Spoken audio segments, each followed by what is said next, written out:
வணக்கம். Nifty September futures trend September 19 2025 trend எப்படி இருக்க போகிறது என்பதை பற்றி இந்த வீடியோவில் பார்க்க போகிறோம். வீடியோ எடுக்கப்பட்ட நேரம் காலை 8:22 செப்டம்பர் 19 2025. நேற்றைய க்ளோசிங் 25,511. இப்போ நேற்றைய கேண்டில் படி, நேற்றைய க்ளோசிங் படி, என்னுடைய ஃபார்முலா படி இது இன்றைக்கி ஏற்றம் இருக்க வேண்டும். 25,601 என்ற நிலை வரை இருக்க வேண்டும்.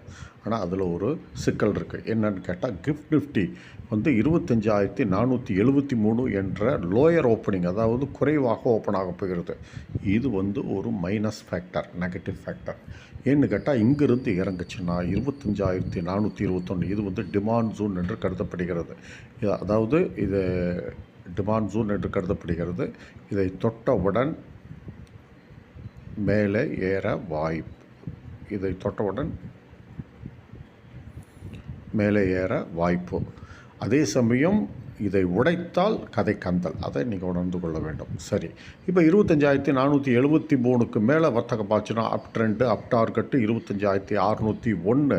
ஆனால் அதே சமயம் இதற்கு இடையில் 2 நிலைகள் இருக்கின்றன. 25,511 நேற்றைய க்ளோசிங்கு, 25,566 இது வார அளவிலான ரெசிஸ்டன்ஸு. இது ஏற்றத்தை தடுக்கும். இந்த நிலைகள்லாம் இது சப்ளை ஜோன் என்று கருதப்படுகிறது. இதை தொட்டவுடன் கீழே இறங்க வாய்ப்பு. சரி, நான் இப்போ இது சப்ளை ஜோனை சொல்லிட்டேன், டிமாண்ட் ஜோனை சொல்லிட்டேன். இப்போ டிமாண்ட் ஜோனை உடைத்தால் என்ன ஆகுது அப்படின்னா கதை கந்தல் ஆகும்னு சொல்லியிருந்தேன். அப்போ எது வரையும் கீழே போகும் அப்படின்னு பார்த்தீங்கன்னா 25,331 வரையும் கீழே போக வாய்ப்பு.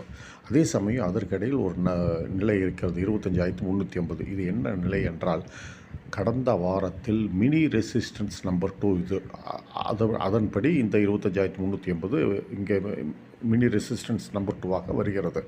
இது என்ன கடந்த வாரம் இதை கிராஸ் பண்ணி இதற்கு கீழே க்ளோஸ் ஆச்சு. அதனால் இன்று இது இங்கிருந்து கீழே இறங்கி இதற்கு கீழே க்ளோஸ் ஆக வாய்ப்பு இருக்கிறது. அதனால் ஜாக்கிரதையாக வர்த்தகத்தை மேற்கொள்ளவும். சரி, இப்போ கீழே டிமாண்ட் ஜோனை உடச்சா என்ன ஆகும்னு சொல்லிட்டேன். சப்ளை ஜோனை கடந்தால் என்ன ஆகுது அப்படின்னா 25,601 கடந்து ஹோல்ட் செய்தால் என்ன ஆகுதுன்னா நம்ம எதிர்பார்க்குற சப்ளை அப்சார்ப் ஆகி ரேலி 25,691 என்ற நிலை வரை அடையக்கூடும். இதுதான் நிலைகள்.